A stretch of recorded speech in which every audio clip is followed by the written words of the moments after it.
Bienvenidos a Planet People Mining en español, temporada 2. Soy su anfitriona, Alison Koppel. Aquí presentamos las historias de superestrellas en el cruce entre la minería, la sustentabilidad y las comunidades. Escuchen lo que motiva a los top profesionales en este campo impactante. Acompáñenos mientras describen sus desafíos y lecciones aprendidas. And if you're understanding me right now, look for Planet People Mining in English.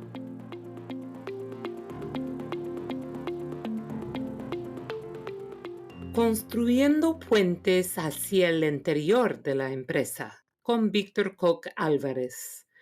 ¿Cómo encontrar el equilibrio entre lo racional y lo emocional en la gestión social? Hoy converso con el antropólogo colombiano Víctor Koch Álvarez. Comenzamos por sus experiencias tempranas en comunidades indígenas y el proceso de aprender profundamente sobre las diferentes culturas de su país. Desde ahí construimos un marco teórico para tender puentes al interior de empresas, encontrando el equilibrio entre lo racional y lo emocional. Víctor lidera y asesora proyectos de desarrollo y participación comunitaria para las operaciones, proyectos y nuevas oportunidades de negocio de South 32 en todo el continente americano. Cuenta con más de 25 años de experiencia trabajando con comunidades y pueblos indígenas en las Américas. Después de trabajar para gobiernos y pueblos indígenas en la región amazónica entre Colombia y Venezuela, se incorporó a la industria petrolera y minera, donde ha dirigido procesos de consulta y diálogo. Víctor es egresado de la Universidad de los Andes en Colombia. Bueno, Víctor, qué gusto invitarte hoy día en el podcast. Muchísimas gracias por estar acá.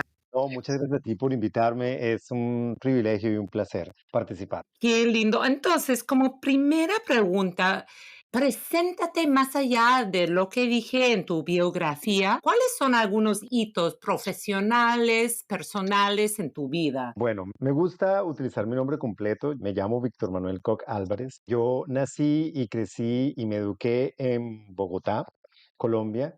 Soy hijo de una familia de la provincia, de una zona que en Colombia lo llaman paisas. Entonces, aunque yo no soy paisa porque yo soy rolo como bogotano, estoy muy influido por esa subcultura paisa, por su comida, por su forma de hablar y por su forma de pensar. Toda mi experiencia profesional comienza tal vez por un hecho un tanto accidental. Mi padre nació en una región un tanto apartada de Colombia. Mi abuelita era profesora en una escuela rural en una zona indígena. Toda la experiencia inicial de mi padre como niño tuvo mucho que ver con los indígenas. Cuando yo me iba a graduar del colegio en Bogotá, estábamos en 1992 y estábamos conmemorando los 500 años de, no sé si él podemos llamar descubrimiento de América, del encuentro de los mundos, en fin, eso generó una gran controversia. Y como parte de eso, a mí en el colegio me pusieron a hacer un trabajo sobre el tema. Y con las historias que yo le había escuchado a mi papá, quise hacer un trabajo sobre los pueblos indígenas en Colombia.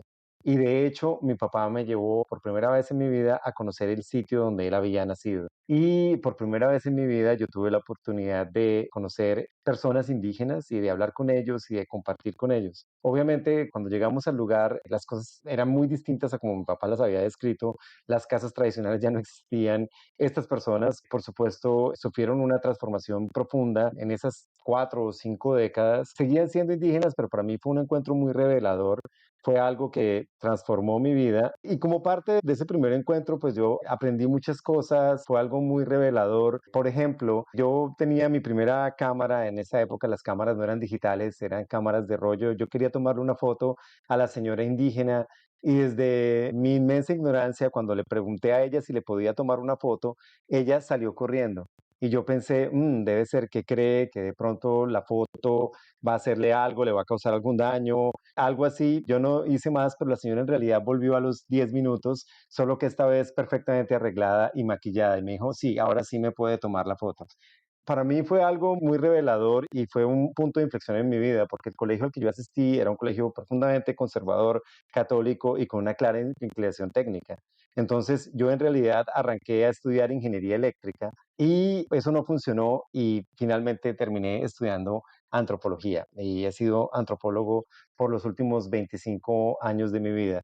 Entonces diría que ese es el primer hito. El segundo hito, toda la parte inicial de mi carrera la dediqué a trabajar con entidades del gobierno en temas de investigación, en temas de violencia, que Colombia era un país con profundos problemas de violencia y sigue siendo un país con profundos problemas de violencia. Hice eso por varios años. Después tuve la oportunidad de salirme, digamos, un poco de ese entorno burocrático y me fui a trabajar por varios años con pueblos indígenas de la Amazonía y Orinoquía colombiana en zonas muy remotas, pero absolutamente hermosas de Colombia.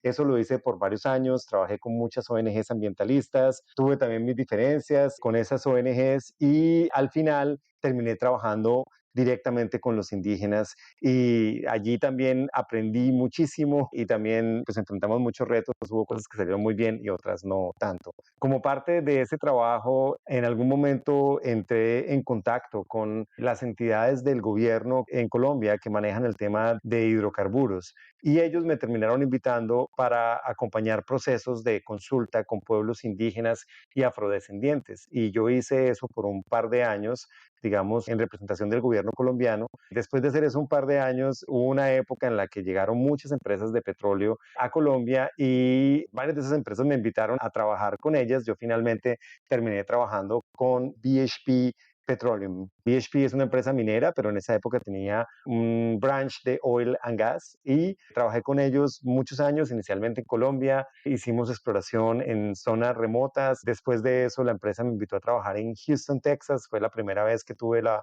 oportunidad de trabajar en Estados Unidos, era un rol regional. Fue otro hito en mi vida. Después de un par de años, yo tomé la decisión de volver al país y tuve la suerte de que BHP me ofreciera un empleo como manager de comunidades en Cerro Matoso, en Colombia. Allí volví, fue otra experiencia maravillosa, durísima, fueron 6 años. Cuando yo llegué, la empresa acababa de sufrir un paro por parte de las comunidades indígenas de su área de influencia. Las relaciones estaban, digamos, muy deterioradas, muy tensas, y fueron 6 años para reconstruir esas relaciones y para poder alcanzar unos acuerdos que básicamente son el fundamento por el cual la empresa ha podido trabajar desde el 2019 y puede continuar trabajando si todo sale bien hasta el final de su vida productiva, de su ciclo productivo. Después de eso, ya con South 32, me invitaron a trabajar en un rol más regional, apoyando todas las labores de participación comunitaria, desarrollo comunitario y derechos humanos en las Américas. Este rol lo comencé en el 2020.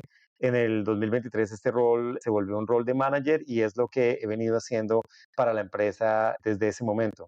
Y ha sido una experiencia increíblemente rica, llena de retos, muy llena de cosas muy positivas. Wow, tengo varias preguntas, pero para Claro seguir que en sí. adelante, nada más para completar la historia, ¿qué estás haciendo actualmente? ¿Cuál es tu rol actual y dónde vives? Soy Manager Communities for the Americas y vivo en Vancouver, en la British Columbia, en Canadá. Y como parte de mi rol, soporto o brindo apoyo a todas las operaciones, proyectos y nuevos negocios y actividades de exploración que South 32 tiene en las Américas, lo que me da la maravillosa oportunidad de apoyar equipos en realidad en muchos de los países de las Américas, desde Argentina hasta Alaska. Entonces viajo bastante, tengo la oportunidad de interactuar con muchísimas personas y siempre con el claro convencimiento de que las cosas se pueden hacer mejor y que nuestro trabajo puede agregarle valor a las comunidades donde tenemos presencia o negocios. O sea, me fijo un poco, vamos a regresar a algunos puntos que dijiste. Vamos.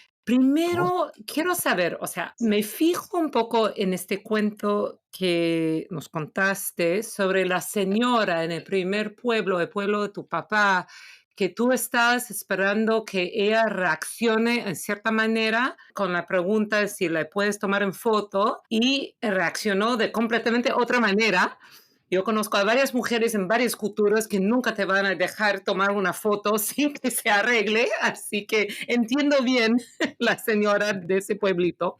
Pero en algún momento esa experiencia pasó de ser una experiencia de interés a tu carrera. Así que te recuerdas ese momento en el que te diste cuenta que esto realmente era lo tuyo, tu vocación. Sí, no sé si fue un momento o fue un proceso. Primero yo me sentí muy ignorante cuando me sucedió esto con esta mujer indígena, porque me di cuenta que muchas de las cosas que yo pensaba o que creía entender sobre mi país y sobre su gente, pues realmente estaban completamente erradas. Y eso me generaba una motivación poderosa para trabajar más en estos temas y para tratar de entender en realidad qué es lo que hay detrás del razonamiento de la gente y para tratar también de rescatar esa información y de hacerla disponible a todos los otros colombianos que al igual que yo creen y construyen su pensamiento y sus ideas a partir de supuestos que son errados. Y esa fue una inquietud que nunca me pude sacar de la cabeza y que con el tiempo, después de estudiar 2 semestres de ingeniería eléctrica, terminó ganando la batalla y terminé decidiendo que yo sería una persona más feliz y podría hacer un aporte mucho más importante desde las ciencias sociales que desde la ingeniería. Y qué interesante de pasar de estudiar de ingeniería a en este momento tomar la decisión que, bueno, respeto, pero no es lo que me motiva, ¿no? Y que yo sí voy a estudiar antropología, que esto es lo que me motiva. Pero que igual, a lo mejor no sabías en esa época hacia dónde iba tu carrera, pero es interesante porque igual caíste en un sector donde sí trabajamos en la mano con muchos ingenieros y al final lograste un hilo en tu carrera muy interesante, muy enriquecedor para llegar y florecer en el sector minero, pero siendo antropólogo. Correcto, y creo que, aunque pues obviamente yo no apliqué mucho lo que aprendí en los semestres que estudié ingeniería, lo que tú señalas es súper importante. De alguna manera yo entiendo el código y el lenguaje que ellos hablan y eso me ha ayudado muchísimo para generar empatía y capacidad de trabajar juntos con muchos de los colegas que están al frente de las actividades mineras. Bueno, ese tema de entenderse al interno de la empresa es muy importante, pero ¿qué es lo que la gente suele no entender bien sobre tu trabajo? Uno desde su experiencia vital, desde la educación que ha recibido, desde el entorno social en el que creciste, pues genera muchas suposiciones, qué es la gente y por qué la gente hace lo que hace. Y por supuesto, nuestros compañeros en las operaciones no son inmunes a ellos. Ellos vienen de entornos sociales donde aprendieron muchas cosas, la mayoría de ellas valiosas, válidas y correctas, y otras que de pronto no están del todo basadas en hechos que correspondan a la realidad de lo que son los otros. Entonces, buena parte del reto que tú tienes al ser un gerente social en una operación es precisamente explicarle a tus colegas por qué la gente está haciendo lo que está haciendo, por qué lo que nosotros hacemos, a pesar de estar bien intencionado y bien dirigido, puede generar resistencia o miedos o incertidumbre en estas personas o en estos grupos. Y por qué es súper importante no solo ser consciente de ello, sino generar una estrategia robusta para poder responder esas inquietudes, para poder manejar esos miedos, para poder superar esas resistencias de manera tal que sí haya una oportunidad para construir confianza mutua, que es lo que se necesita para poder construir valor compartido y que es a su vez lo que es indispensable para poder tener una licencia social para operar sostenible de largo plazo que le permita también a la empresa alcanzar sus objetivos de negocio. De crear ese valor mutuo, o sea, todo lo que acabas de decir puede aplicar adentro como afuera de la empresa. Obviamente, esta terminología lo usamos muchas veces afuera, con las comunidades, pero de acuerdo a lo que estuvimos diciendo antes, que estos pocos a lo mejor terminaste un par de cursos en ingeniería, está resultando bien para crear ese valor compartido al interno. Claro, porque finalmente para nuestros colegas ingenieros el tema es tener un argumento bien razonado, que ellos puedan ver el por qué esto es importante. Claro, hay razones que van más allá de esto que yo he descrito. Sí, yo también creo en lo emocional, pero en mi experiencia con los colegas ingenieros es mejor arrancar por lo racional y después llegar a lo emocional. Para mí lo emocional tiene que ver también con tu compromiso como persona, que obviamente es gratificante y hace parte de tu realización personal el hecho de que tú veas que estás ayudando a construir una sociedad, que lo que tú haces, claro, le genera muchísimo valor a la empresa, cumple con los objetivos que tus inversionistas y que tus shareholders tienen, pero que al mismo tiempo te está permitiendo dar oportunidad a la gente que vive en ese entorno y que les estás ayudando un poquito a transformar y mejorar sus vidas. Sí, pero hay que arrancar primero desde lo racional para llegar a este componente un poco más emocional. Me gusta cómo planteaste este marco como un marco teórico sobre cómo podemos comunicarnos mejor adentro de la empresa, porque sí es cierto, podemos imaginar que el equipo social en general arranca, como dices, a través del emocional. Los que están en el campo están todo el día en el campo, hablando con la gente, a veces escuchando los temores de la gente, las preguntas, las vulnerabilidades y llegan adentro de la empresa para explicar y ver qué podemos hacer a partir de esas informaciones. Y como dices, como una pared a veces, porque están liderando con lo emocional a alguien que prefiere liderar con lo racional. A mí me gusta siempre diseñar marcos teóricos en este trabajo, porque trabajamos en un mundo en estos temas sociales, a veces digo, en mi mundo, uno más uno no es igual a dos, a veces No dos siempre, punto uno, sí, dos punto sí, dos. Tú, el sí. ingeniero siempre es dos, supongo, pero en mi mundo puede ser un poquito diferente dependiendo del día. Pero lo más que podemos en nuestro mundo demostrar de manera más lógica nuestro trabajo, yo creo que ayuda a todo. Así que voy a tomar nota para mi próxima capacitación que voy a dictar, no sé cuándo, pero de poner ese marco entre debemos comunicar y liderar a través de lo racional como una escala, a través de lo emocional. O sea, te cuento un cuento. Una vez, y eso ha sido una de mis experiencias tempranas en el campo, cuando estuve trabajando en Antamina, en el Perú, tuve un trabajo bien del campo y estando en diferentes comunidades tradicionales, rurales, y yo me recuerdo un caso donde una mujer, no me recuerdo de verdad lo que me estaba contando, pero era una historia bien emocional y tenía que ver con la minera en esta época, ¿no? Y salí de esa conversación también emocional, porque acabo de pasar un buen tiempo con esa señora llorando y todo, entonces, ¿cómo que no voy a también sentir esto? Y llegué a la empresa, a uno de mis supervisores en esa época, y también siguiendo con lo emocional, le conté todo lo que escuché, todo lo que yo quería hacer, probablemente reflejando años después, estuve nada más reaccionando a la emoción, pero bueno, eso es lo que le planteé a mi colega, que me respondió bien fríamente. No, Alison, tienes que controlar tus emociones. En este trabajo no puedes liderar con emociones, ¿no? Y tú lo haces demasiado. Bueno. Obviamente, si estoy contando eso unos 15 años después, es que me marcó ese intercambio con mi supervisor y me marcó por varios motivos. Uno, una cosa que sí, entreno a los diferentes equipos. Igual hay un concepto de inteligencia emocional que es importante, ¿no? De poder ubicar sus emociones, controlarlos y decidir cuándo hay que reaccionar públicamente, cuándo mejor tomarse un minuto y decidir si voy a reaccionar o no reaccionar, etcétera, y dominar mis emociones.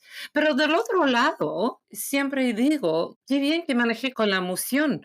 O sea, tampoco es mal de conectarme humanamente con la gente, por eso me encanta trabajar en esos temas sociales. También hay un trabajo que yo tengo que adaptar al interno de la empresa y liderar con lo racional, pero también es de enseñar, digamos, a los ingenieros de aceptar de que a veces podemos hacer conexiones humanas, emocionales, y esto nos va a fortalecer a veces las decisiones. Totalmente de acuerdo contigo y digamos la forma en la que a mí me gusta describir esta situación.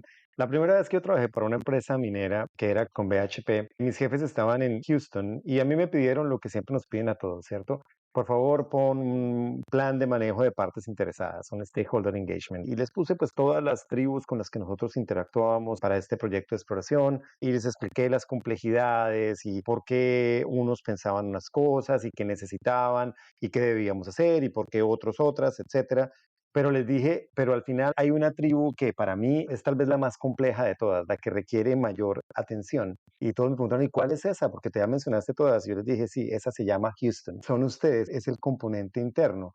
Porque muchas Perdón, veces, no estoy esperando esta respuesta. Y perdón, nada más, no estoy esperando, digamos, Houston, o sea, sí, como un stakeholder aparte en tu lista, nada más escuchando activamente. Adelante. sí.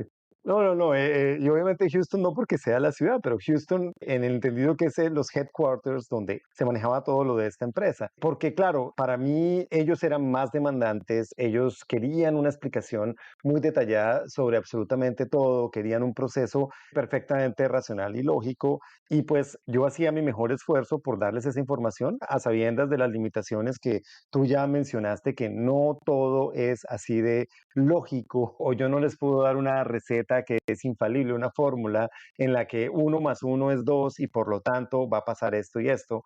No, las relaciones humanas no funcionan de esa manera. Entonces, para mí fue todo el proceso también de introducirlos a este mundo donde las certezas no funcionan de esa manera, donde yo no les puedo vender un plan que es infalible o perfecto, yo les puedo vender una cantidad de escenarios y de alternativas y de herramientas para tratar de construir un relacionamiento fuerte y para tratar de construir confianza, pero tenemos que estar siempre disponibles a adaptarnos, tenemos que estar siempre disponibles a aprender, porque a pesar de que yo conocía a estas comunidades, pues ellas también cambian y mi conocimiento tampoco es perfecto. Y creo que ese fue el proceso más maravilloso que sucedió. Bueno, lo que sucedió con los indígenas también fue maravilloso y con los campesinos en estas áreas, pero lo que sucedió al interior de la empresa fue incluso mejor, en el sentido de que fue un proceso de aprendizaje para todos nosotros. O sea, ¿cuáles son las lecciones aprendidas de esa experiencia de llevar esa perspectiva adentro de la empresa? ¿Cuáles son los puntos que tú podrías enseñar a los demás que podrían ser replicados en otra empresa, en otra situación?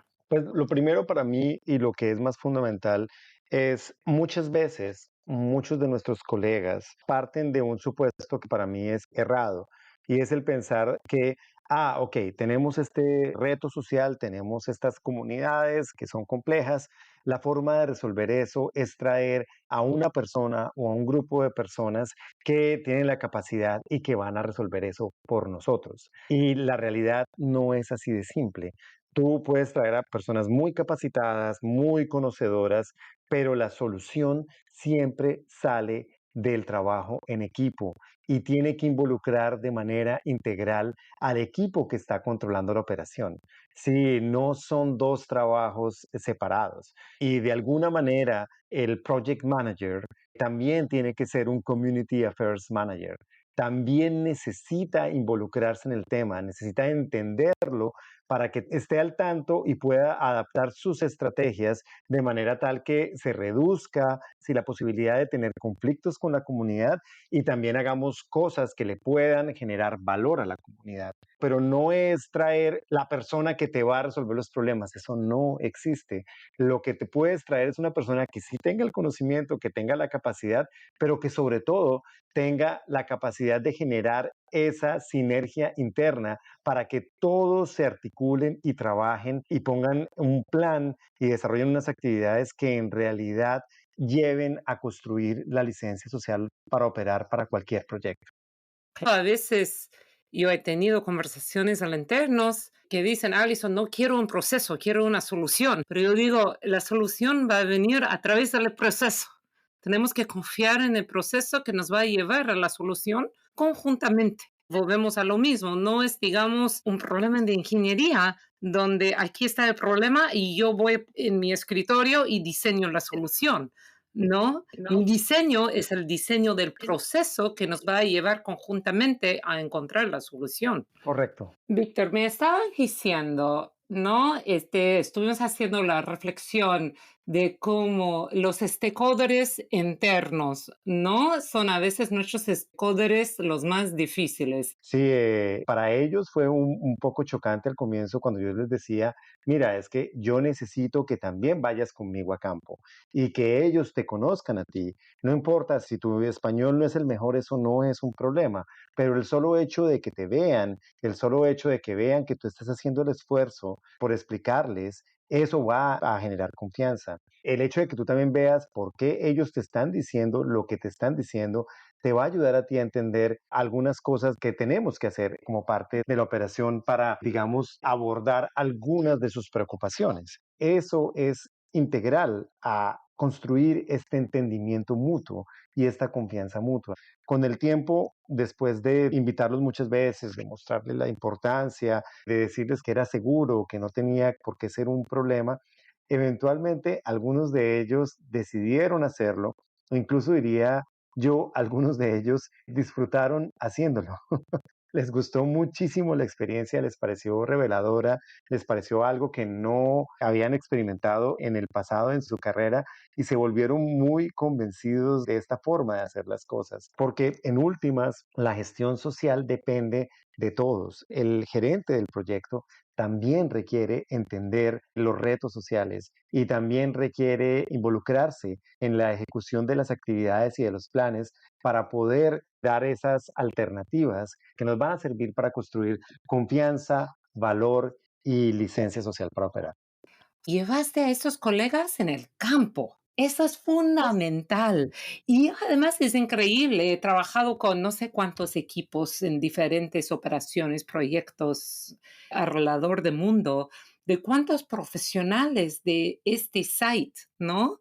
Que nunca ha pasado tiempo en la comunidad. Claro, están ahí, a lo mejor no es su país, han viajado de otro país o han viajado desde la región capital del país para estar en esa zona rural, pero llegan en su camioneta, paran en el site y regresan a su casa. Muchas veces nunca pasan tiempo con la gente y sin agenda, solo pasar tiempo con ellos y entender su vida diaria y entender su perspectiva. Una vez estuvimos diseñando un curso para los ejecutivos de este proyecto en el Perú y una parte fundamental de este curso era que pasamos todo el día en el campo. Pasamos en los pequeños pueblitos, en las zonas rurales. Claro, tuvimos, digamos, una ruta, un tipo de agenda, pero no hubo agenda, no hubo taller, no hubo presentación formal. Pasamos tomando té en sus casas, ¿no? Y estuve con, ¿no?, el gerente de operaciones, el gerente de exploraciones, gente de procurement, etcétera, etcétera. Y a pesar de que ellos mismos son peruanos, no todos, algunos de otros países, pero que todos han pasado tiempo en ese proyecto, nunca han hecho esto. Y después de ¿No? este medio mañana que pasamos en el campo, sus vidas han sido cambiados, porque a partir de este momento adquirieran una nueva perspectiva sobre las comunidades y cómo las comunidades viven, ven las operaciones, ven el proyecto, su perspectiva, ¿no? Y yo veo que una vez que alguien que no conozca esa perspectiva lo ve por primera vez, no lo puede no ver, lo ve por siempre en todas las decisiones. Yo veo que ese ejercicio de llevarlos en el campo es más efectivo que de 4 horas de entrenamiento con un PowerPoint. Completamente de acuerdo contigo y digamos que sobre todo cuando operas en entornos que son socialmente sensibles, una cosa que la persona que decide tomar un rol de dirección como parte del proyecto tiene que entender es que no basta con ser técnico, tiene que ser una persona con unas capacidades y habilidades sociales profundas que esté interesado en el entorno, porque el entorno es una parte fundamental de su gestión, tan fundamental como todo lo técnico. Y también tiene que ser muy consciente que en lo técnico todas las habilidades relacionadas con la ingeniería obviamente son muy necesarias y relevantes, pero en lo social no puedes aproximar las cosas como se aproximan en la ingeniería. Tienes que tener un cierto nivel de apertura de manera tal que no pienses que hay una fórmula, una receta que te va a funcionar siempre. Es más una cuestión de pasar tiempo con la gente, entender las situaciones y a partir de ello diseñar y ajustar tu estrategia para mantener tu licencia social para operar. Pero eso requiere un compromiso y ese compromiso muchas veces se da, yo diría que por fortuna en las empresas para las que yo he trabajado, especialmente en South 32, he visto ese compromiso y esa es la razón por la cual yo sigo trabajando acá, pero no en todas las ocasiones tú encuentras esa posición de parte de la persona que está liderando un proyecto o de la empresa que está responsable de un proyecto. Así es un poco lo que estuvimos conversando hace un ratito. A veces sí retomar las decisiones desde una base emocional, si lo podemos decir, y no solo, como dices, la fórmula racional. Hay ¿No? que encontrarnos dentro de esa escala y encontrarnos en el medio. Correcto. Es una mezcla entre tener estrategia, entre tener planeación, sí, entre tener una buena preparación, pero también el tener herramientas cualitativas que te permitan entender lo que está sucediendo, que te permitan acercarte a la gente y que te permitan también ajustarte a las cosas que van sucediendo y cómo van sucediendo. Entonces, si bien se puede partir de un marco racional, sobre todo para poder construir entendimiento interno, se tiene que llegar a ese componente emocional, porque sin él no se va a generar la confianza. Claro. Y en ese sentido yo quisiera, teniendo en cuenta que no nos queda mucho tiempo, redondear una idea que tal vez no la mencioné al comienzo, pero que realmente sintetiza la forma en la que yo veo mi rol, no solo como parte de South 32, sino mi rol como profesional. Siempre me imagino como aquel que construye un puente de entendimiento. Y me gusta la idea del puente porque el puente es algo que es central en la ingeniería, ¿cierto? Los ingenieros construyen puentes todo el tiempo y los puentes son cosas súper necesarias e importantes para el funcionamiento de nuestras sociedades.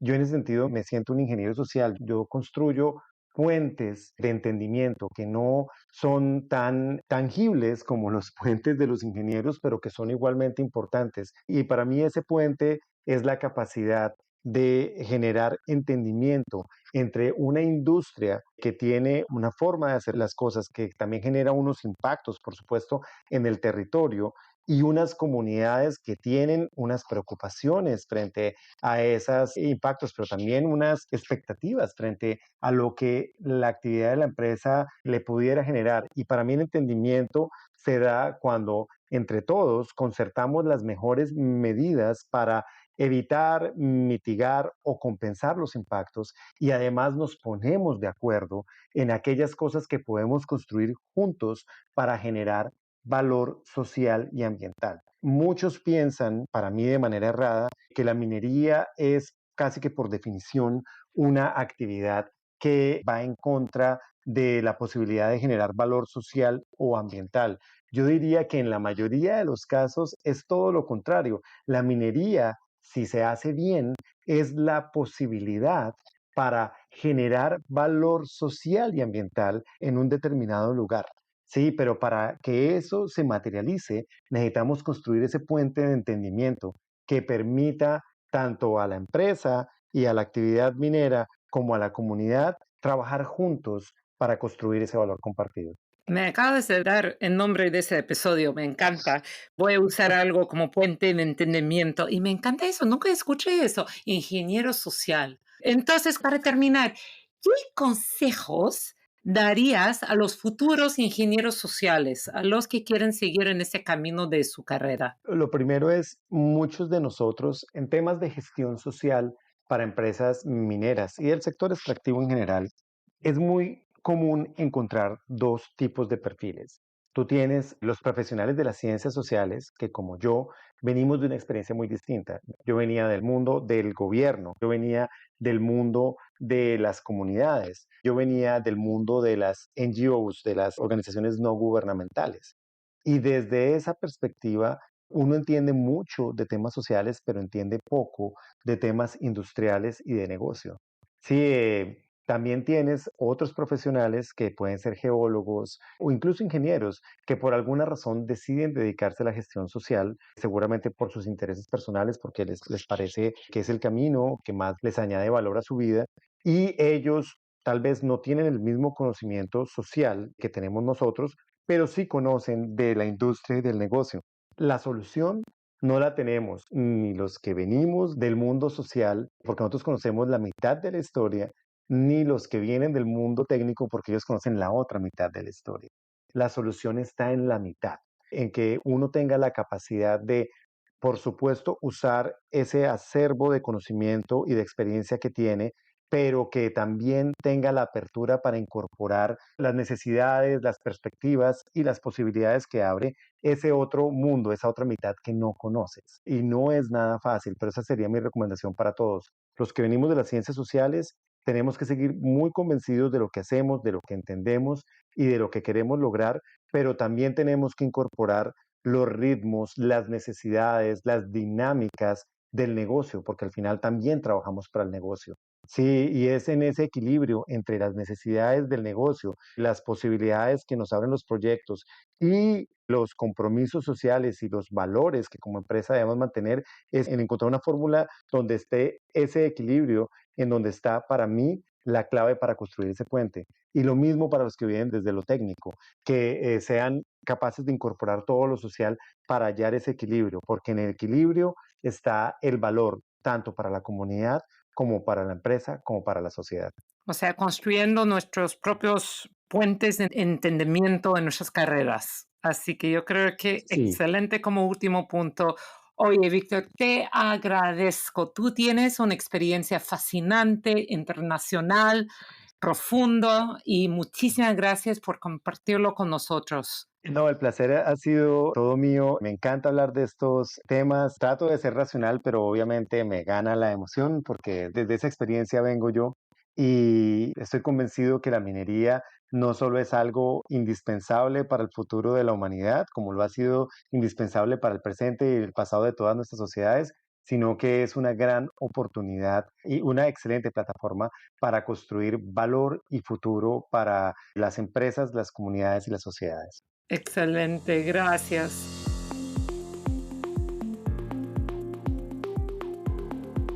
Gracias por ser parte de nuestra audiencia y apoyar nuestro podcast. Suscríbanse, por favor. Dejen una reseña de 5 estrellas y hasta la próxima.